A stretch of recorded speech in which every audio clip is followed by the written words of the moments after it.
Hi, I'm Pranav, and I'm with the SOAR Initiative, a nonprofit run by students at Ohio State. Overdose deaths in Ohio are skyrocketing as fentanyl, a deadly opioid 100 times more powerful than heroin, is making its way into substances from cocaine and meth to Xanax and Adderall. Anyone who uses a substance, even just once at a party, is at risk of fentanyl overdose, including many of my fellow Buckeyes. A test strip that detects fentanyl in drugs exists, but is hard to find because of political pushback.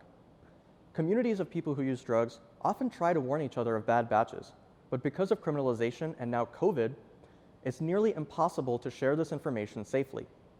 As a result, people only find out about bad batches when the coroner announces a surge in overdose deaths. By then, it's too late. While volunteering at a syringe exchange right here in Franklinton, we noticed a huge unmet demand for fentanyl test strips, and we initially founded SOAR simply to raise money to purchase them. As folks kept telling us that testing a substance saved their life, we developed a deadly batch alert text system, which multiplies the power of each test strip we give out by allowing users to anonymously report when their drugs test positive for fentanyl. This crowdsourced data is then cross-checked with overdose data from our partners at Columbus Public Health. And if a pattern emerges indicating a bad batch, we send a text alert to all subscribers in the area. Other cities have developed overdose warning systems, but ours is the first to bridge the information gap between people who use drugs and public health agencies. And above all, we value privacy and agency, helping us build trust with the communities we serve. Our revenue primarily comes from individual contracts with public health agencies. Since launching a pilot system for Franklin County last September, we've expanded to 6 additional counties and reached over 500 subscribers. With your help, we can upgrade our database to link all of Central Ohio into a multi-county regional network, allowing for more powerful alerts and rapid scalability. Now let's take a look at the system in action. At around 10 a.m., a user reports fentanyl-laced crack cocaine in Linden. At 11, our partners verify an increase in drug-related ER visits in the same area, and we send an alert.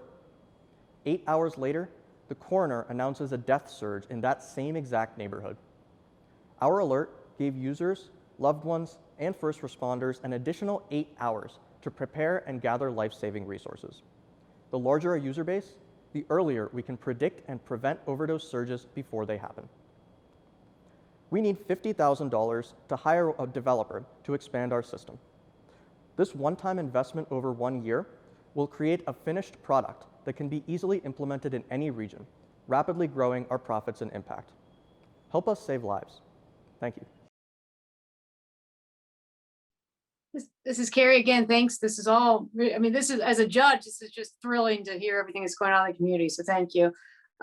Question for you, 2 things. One is the OSU commercialization department or office part of this project at all? They're not. So we are all Ohio State students, and this started out sort of as just a side project, not affiliated with the university or any organization with the university. We're our own incorporated nonprofit. It has been very helpful for us to retain sort of personal connections to Ohio State, to be able to have the resources, the expertise, as well as sort of a built-in volunteer base. So we found that we've really found our niche as an independent agency that can still fundraise and have that flexibility at agency, but also retain the benefits that come with being connected with an institution like OSU. Okay, great. And then secondly, you had mentioned that there are other warning systems like this in other parts of the country. What's the interaction with law enforcement on something like this? That's a great question. Yeah, so in terms of where we get our data from, so our contracts with public health agencies, that obviously comes with its own set of connections. Government health departments obviously work with law enforcement and get the data from them. In terms of sharing the data that we receive from the public, we explicitly state on our app, as soon as you download it, that we do not share any data with law enforcement that does not go to the public at large. So we definitely value the privacy of our clients, and we de-identify all information that we receive. The only information that we get from them is the name of the drug and the location. We encrypt their phone number, and we never share that with anyone.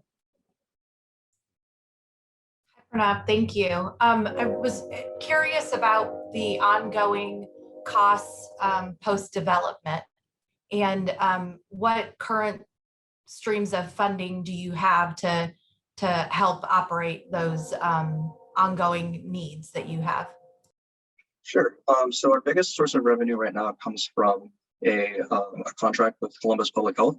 So they initially funded the creation of the alert system last year, and they just renewed our contract for a second year, primarily just for maintenance costs, and those are going towards student developers right now, and that's mostly just to maintain the current system. So we're really looking to expand it, and then if we can have a professional developer to work with our student developers to make sure that the security needs are all there and met, and so that we can have sort of a finalized, polished product that can be replicated anywhere.